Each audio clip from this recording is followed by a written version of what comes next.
Good afternoon, everybody. My name is Donna Fiesel, and I'm your host of Donna's Edge Talk Show, where you can find us on television, channel 182 on Charter Communications, Abundant Television, found on Roku, Apple TV, and Amazon Fire. Don't forget the podcast, thenewscasters.com, and the radio, icradio.media. Now with me right now, AP Steadham, one of my buddies here at AP. It's always great to have you on the show. And, we're all in love with football, but we're in love with other sports as well. But tell me what happened last week. Yeah, we had some basketball news. Auburn had a big game yesterday in basketball, men's basketball. They hosted the USC Trojans. And I actually saw the USC play when I was in California, but the big name for the USC Trojans was LeBron James' son, Bronny James. So they traveled all across the country, and Auburn beat them by 15 plus points. So that was a big win for Auburn. So Auburn right now, they're 9-2, Donna, and they've won 49 straight non-conference home games, Auburn basketball, that's quite a record, Donna. Now, I'm sure that there was it wasn't an inordinate amount of great teams, but it's still 49 in a row non-conference. That's very difficult. So that was a big win for Auburn. So Auburn basketball off to a good start. They just had a couple losses, number 6 to Baylor and then Appalachian State as well. But they have a good team. They have some good wins, USC, Notre Dame, St. Bonaventure, Virginia Tech, and Indiana. So those are some of the non-conference games. And Donna, I'm mentioning those names because it's very important, Donna, in basketball, because you're playing a lot of non-conference games to start the season. And then when you're faced that final evaluation at the end of the year by the selection committee, they're looking not only at your conference games, but the non-conference teams. So it helps you plus your other teams in the conference. So it's very important. I've seen, for instance, just to give you an example, I've seen Alabama, Donna, with a 12-4 conference record. That sounds pretty good. That's an excellent record. 12 wins, 4 losses. Not make the NCAA tournament because they were not successful outside the conference. So in basketball, very important. You have to win your fair share of non-conference games, whether it's home or on the road or neutral site. So the Auburn's in good stead at that point right now. Alabama 6-4, Donna. They've had, Alabama has a very good schedule, but they have not been very successful. They lost to Purdue, Creighton recently, over the weekend, Clemson, Ohio State. They beat Oregon, and now they play the number 1 team in the country, Donna, on this week. Out in Arizona. So that would be a tough task for them. But if they were to upset Arizona, it really would help their power rankings and further their case when they're before the selection committee at the end of the year. Now, so Alabama's probably have to have an excellent conference record this year because they're non-conference. They're losing quite a few games. So that's how they stand. They're 6-4 at the moment. Tennessee, we always talk about Tennessee as well, 8-3, good record. They beat North Carolina State, number 16, Illinois, Syracuse, number 23, Wisconsin so far. So that's very good. The non-conference. They lost to number 3, Purdue, number 2, Kansas, and number 9, North Carolina. But they're sitting at 8-3, number 12 in the country in the AP poll, Associated Press poll. Something, and I'm talking basketball versus football. So there are different strategies because basketball actually, more games are played. So do the strategies differ from game to game? Yeah. In other words, in basketball, Donna, the strategy definitely differs from game to game. But I just want to go back to the scheduling. In basketball, you have to be very smart. Let's say you play a team that's not considered to be in the Power 5. You want to make sure that they're probably in the top 2 or 3 projected in that conference. Let's say you're playing someone from the Southern Conference. You want to play one of the better teams, so it adds to your strength of schedule. And in basketball, Don, you'll play teams that are tall, teams that are fast, teams that are both, teams that don't have the height, so they put a lot of speed on the court. So you have to maybe you have to change your lineup to match them, or you can say, I'm going to counter that lineup of being fast and small. I'm going to go with big, so they have to guard me in the paint. So basketball is a game you can't fluctuate probably a little bit more than football in your strategy game to game. Yes. I think so too, because, and then again, as the games go along throughout the whole season, where you had weaknesses, you're sharpening up those weaknesses so they're not quite as weak as they were. And Yes. we all know everybody wants to know what the enemy's doing. So the enemy is constantly looking for your weaknesses. Yeah. Yeah. But you can improve over the season because there's Oh so yeah, many games Don. being played. Right. And one of your weaknesses maybe could be depth. So you have some freshmen or junior college players or transfers. So it takes them maybe 10 games to get accustomed to your coaching style, your schemes that you're using on the court, your chemistry with the other players. So yeah, that could be a weakness at the beginning of the year. But as you progress mid-season, you're thinking, oh, wow, this freshman, he's really gaining confidence. The transfer player, he's becoming accustomed to his teammates. The junior college player, this is his first season on campus, it's taking him a few moments. So yeah, that can become a strength. A weakness can become a strength in basketball very fast.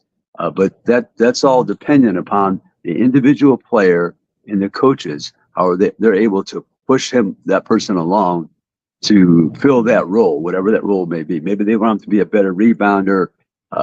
Maybe when he was in junior college or played at some other school, he was shooting the ball more, but we wanted you to concentrate on the rebound, so you were taking away some of your shots. We want you to get to the board, get those rebounds for us. Yeah.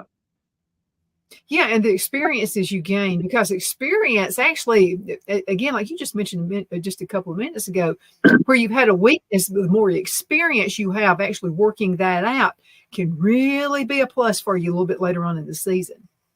Yeah, in basketball, Donnie, you're substituting quite a bit, right? In football, maybe you have a left tackle. You're not going to substitute the left tackle to see how they do during the game because it's very important they protect, let's say, the blind side of a right-handed quarterback. But in basketball, you can substitute, put him in there for 5 minutes. All right, let's see what you can do, son. We're going to put you in for 5 minutes. Let's play defense. Everyone has to play defense. Let's hustle out there. You get some points, maybe rebound. Play good defense for us. But yeah, you can substitute in basketball and give them a stretch of minutes, and when the lights are on, and so they can lose their nervousness and be a better player for you. Yeah. Yeah, that's right. And the newbies coming in have something to prove as well. Oh yes, yeah, absolutely. They want to be part of the team. They want to contribute. And in basketball, some coaches, Donna, they have a short bench. They only play 2 to 3 players. Other coaches, they might play 10 to 12 players. You have 13 scholarship players in the men's game, Donna, 15 in the women. And I think, I'm not positive why that number differs slightly, but I think the women have a tendency to get injured, especially their knees. They get injured with their knees. And plus, you're trying to get more women's scholarships. Should they have 15? The men, you could have up to 13 on scholarship. But yeah, some coaches, and I think it's always best in any sport, Donna, where you play more people, because during the week in practice, there's that sense of anticipation, whether consciously or subconsciously. Look, I better work hard and practice hard because I don't want to be embarrassed if the coach calls my number to play. And it creates more harmony on your team, energy. And I just think it's good, an overall philosophy to play.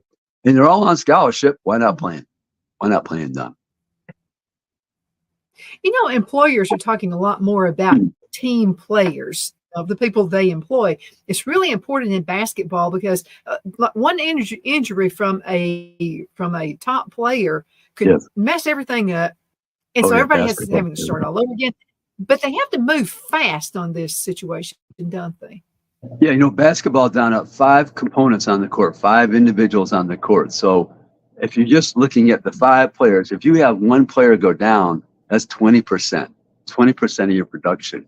Now, it may take 2 more players to get that type of production from one player that's lost, maybe 2, 3, combination. But yeah, you have to have chemistry in basketball because they're moving parts all the time. You have to help each other defensively, offensively. You have to be in the right position, because if you're in the wrong position, somebody's driving to the goal, you bring in your defender right into the path of that person trying to get to the basket. You have to set the proper screens. Yeah, all have to play defense, because you all could be 4 people could be playing excellent defense. One person gives up a layup. I mean, it deflates the deflates the team if you don't have somebody playing good defense. Let's go back a little bit. History could be like 50 years ago or just last year. Who was one player you can think of that actually benefited from one of the top players being injured. Oh my goodness, yeah, Donna. I have to think about There's that been a for a number moment. of them. Yeah, there's been a number of them through the year. I right offhand, I can't think of one, Donna. But I know that in basketball, you have to have X amount of shots. I mean, you have to attempt the shots, Donna. I mean, if you're trying to score points in basketball, it's not like football. You can hold somebody to a 6-0, 7-0 game. You have to attempt shots. So if somebody goes out of the game, as you stated, there's shots available. Now, the question is, who's going to take those shots of the star player that's on the bench from an injury or a foul trouble, something like that? So basketball, there's an immediate opportunity to take shots and score points and get rebounds as well. But I'm trying to think of it. Can't think of one offhand, Donna, but that's a good question. No, I just don't know. Well, like you mentioned, I mean, it could put anyone in there in that top position if something happens to the top player. Yeah, anybody can take the ball and run. Yeah, the coach needs points. Where am I going to get the points now? Let's say our top scorer, 15, 17, 20 points a game. Well, that's a lot of shots. So we're looking for somebody to take up the slack. Maybe it might come from two players. Donna. Yeah, but you need points. Because again, it's about working as a team. Yep. It's about team playing and handing off to the other person. Yeah, in basketball, I always try to preface my remarks when I discuss the game of basketball, Donna. Basketball in the goal. That's the name of the game. Scoring points in basketball. You can put tremendous defense, be a good rebounder, do all those other little things, pass, take charges, but the ball must go in the basket if your team's going to win. You can't get around that fact. And if you can make shots consistently, you're going to be a winner in the game of basketball. You have to have those other things as well. I'm not saying you don't, but if you have to be a team that can't be a streaky shooting team, because you're going to win some games and you're going to lose some games and you're going to have an up and down season. So you want to try to maintain some consistency with your free throw shooting and your attempts from the field goal attempts.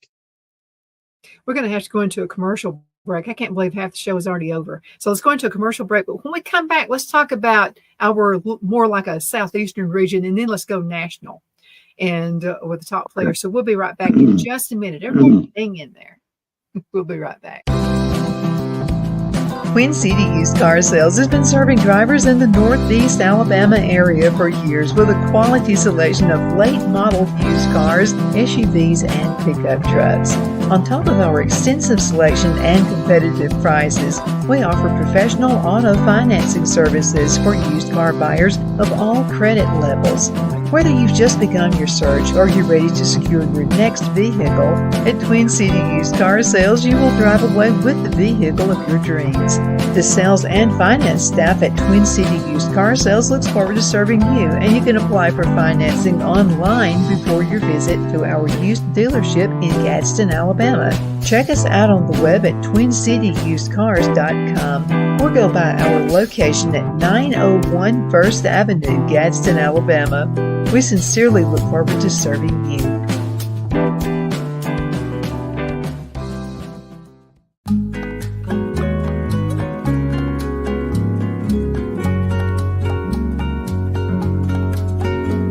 At Lamone's Mexican Restaurant, located in Henniger, Alabama, and voted Best Mexican Restaurant of the Cobb County, Alabama 2020, we're here to serve you with authentic Mexican cuisine. Order easily online by going to lamonsmex.com or call 256-657-3999 to place your order.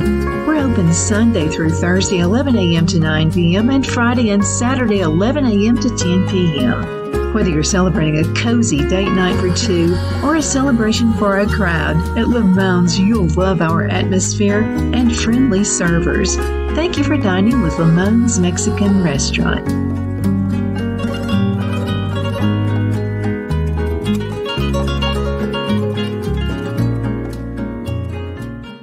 Jeff McCurdy of the McCurdy Law Firm has been a public service of this area for over 10 years.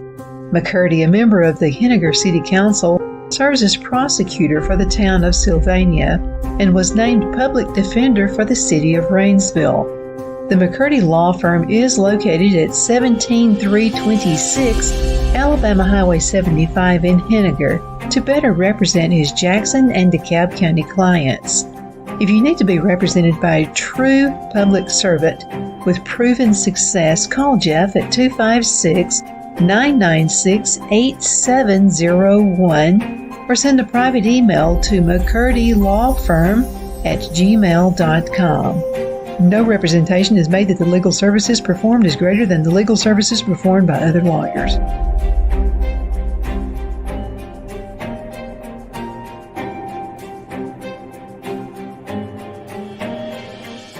At Liberty Bank, we're all about community. Whether it's to help with a charity fundraiser or help families in need, toys at Christmas, or a local football team, we're here for you. You see, we realize the importance of family. Sometimes it's to build a new home or necessary home repairs. We're here for you.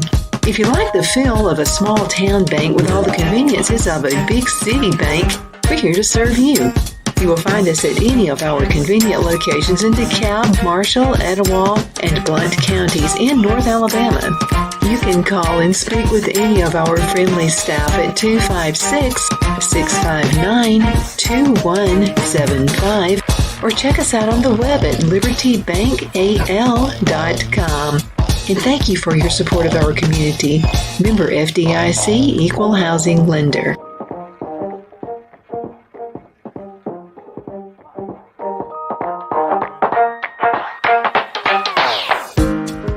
My Towels solved the problem that we've all had with towels. You go into the stores and they feel lotiony and soft, but then you get them home and they wind dry you. That's why I made My Towels. They actually work, they're soft, and they absorb. And now I'm excited to announce 2 brand new lines of My Towels. What makes them the best towels ever is they're now made with 100% long staple Shapir cotton. This is a combed ring spun cotton that makes My Towels even softer and more absorbent than ever. And now you get a 6-piece set for an amazing introductory sale price as low as $29.98. So go to mypillow.com or call the number on your screen. Use your promo code to get My Towels for only $29.98. Or you can get my designer premium line for just $20 more. Either way, you save 50% now on all My Towels. They actually work. What a concept. This offer won't last long, so please order now. MyPillow.com. Good afternoon. We are back. My name is Donna, and I am your host of Donna's Edge Talk Show, where truth matters. And that's why we have this guy with us on. This is our sports guy, AP Steadham. Then you can find us on television, channel 182 on Charter Communications Abundant Television, which is found on Roku, Apple TV, and Amazon Fire. And don't forget the podcast, thenewscasters.com. So I have AP Steadham with me right now. And also your other show. Let's talk about that. What happened last week with As We See It, AP and Kelly? Yeah, AP and Kelly, as we see it, Donna, we delved into that Alabama versus Michigan game in the Rose Bowl. That's the semifinal this year. The other semifinals, the Sugar Bowl, Texas versus Washington. And we had on Tony Garcia from the Detroit Free Press, and he described that Michigan team and some of their strengths and some of their weaknesses and maybe the top things that people should be concerned about if you're Michigan or Alabama. So that was a great conversation we had with him. And then we also had Jeff Culhane, who's the voice of the Florida State Seminoles. And we know that was their controversial selection of Alabama over an undefeated Florida State team. Florida State minus their quarterback, Jordan Travis, but they had a second string quarterback beat Florida. And then they also had in the championship game, the third string quarterback beat Louisville. So, but they were selected to play in the Orange Bowl and not being part of the college football playoff. So, and then we discussed the Heisman Trophy. And we discussed some of the other teams that have been in the bowl games. And oh, by the way, we still have all these bowl games for the SEC teams that will be coming up here in the next 10 days or so. And it's every Friday. That's exciting. Every Friday, right here in IC Radio, 4 p.m. Central. Every Friday, IC Radio, 4 p.m. Central. Yeah, Football Friday at 4, which turns into Basketball Friday at 4 as well. So let's get your take on the bowl games. So who do you think is going to come out as the shiner? I think that Rose Bowl game, a lot of attention on that, Donna.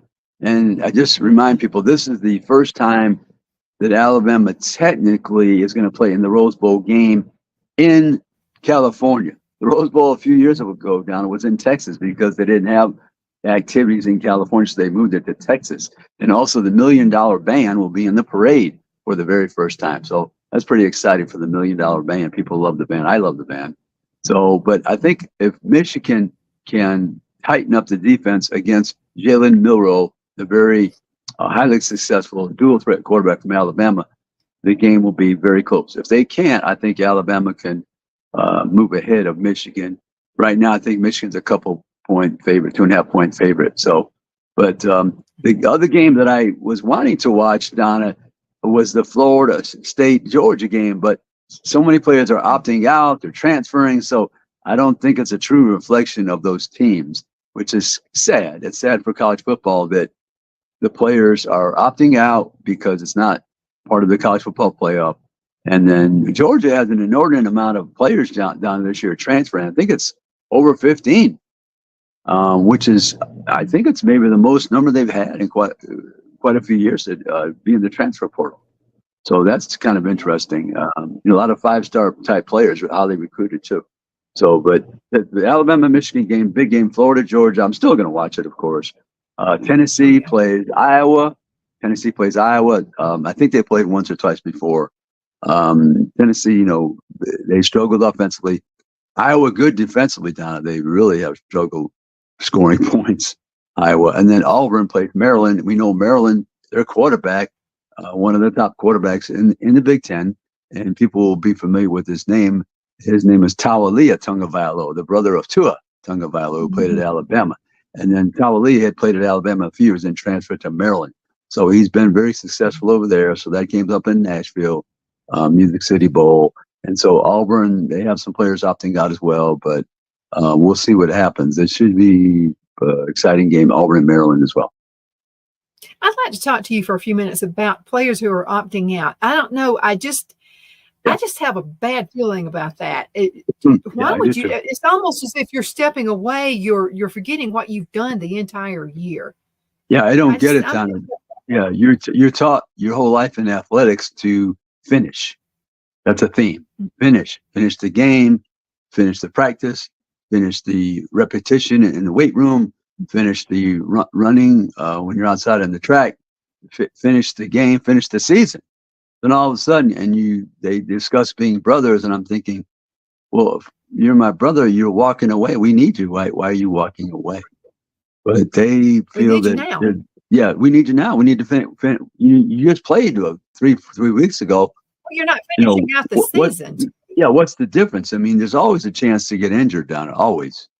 You could get hurt in a workout. Okay. A lot of the players, if they qualify, they have an insurance policy as well. So, but they choose to opt out, whether they're going to enter the NFL draft. They don't want to risk the injury. Some are transferring, of course, so that's a different story.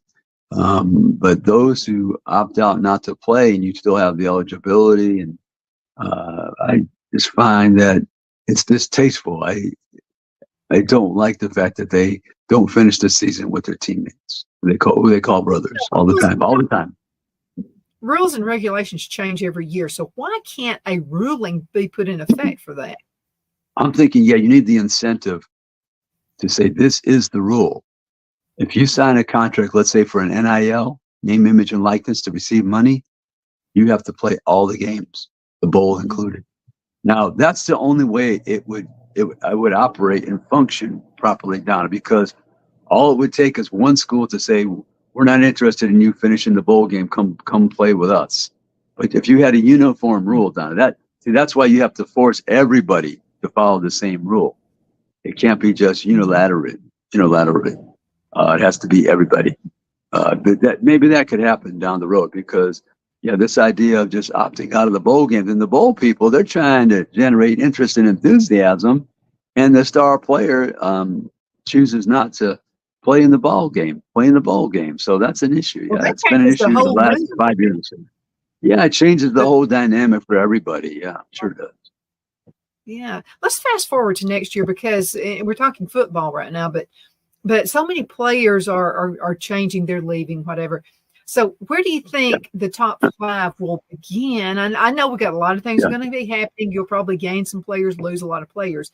But if you had to pick 5 for next season, who do you think it would be? Yeah, for next season. Oh, I think that Michigan's going to continue to play good football. I think Jim Harbaugh. I think he'll be back. It's not certain if the head coach will return, but I think he will be back. I know they just talk of him going to the NFL. Okay, Michigan. Okay, I think Alabama, they return their quarterback. That's always important when you return the quarterback, Donna. We always mention when we're evaluating teams, the quarterback's important. Okay, Ohio State is another team. Always good. They recruit well. They're going to be playing with a different quarterback in the bowl because their quarterback, Kyle McCord, ended up transferring to Syracuse after starting the year, and it was 12-1, but I think he was looking for more money. So he transferred to Syracuse. So I think Ohio State will be good. I think Georgia will be good. Their quarterback is returning, Carson Beck. They have excellent recruits through the years. Kirby Smart develops his players. Georgia will be good. I think Texas could be one of the teams. I think they're on the right path because they're getting the offensive and defensive linemen. They always have the skill players, usually Texas, but they're getting the big people up front, and that keeps you in the ball games week after week after week. So Texas. I'm trying to think. I'm thinking Florida State is on the right path. Florida State is now on the right path with Mike Norvell as the head coach. So that's a team to watch in the ACC. Clemson. Well, Florida State has a bone. They have to rebound from this season. Yeah. Yeah, we'll see if they rebound from this season. We shall see. Mm-hmm. Yeah. Absolutely. So Clemson, they've faltered. Now, as far as coaches are concerned, anybody moving or staying away? The number one question this coming season is going to be: is Nick Saban retiring, or is he going somewhere else? No, he's not going anywhere. He'll be back. He'll be back. Yeah. Every year. Oh yes, every year. Yeah, he'll be back. I think all the coaches at the top programs are staying this year. Dabo Swinney, Clemson, Ohio State. Like I said, Michigan is the one in question down at Jim Harbaugh. Kirby Smart, Nick Saban, Steve Sarkisian at Texas. All those, Mike Norvell at Florida State. So James Franklin at Penn State. Kirk Ferentz maybe at Iowa. I don't know if he's going to come back. He's been there a very long time. He's the dean of the Big Ten coaches. I think it's 25 years or so right now. So maybe, I'm not sure if he's coming back. Maybe this is his last game. We shall see.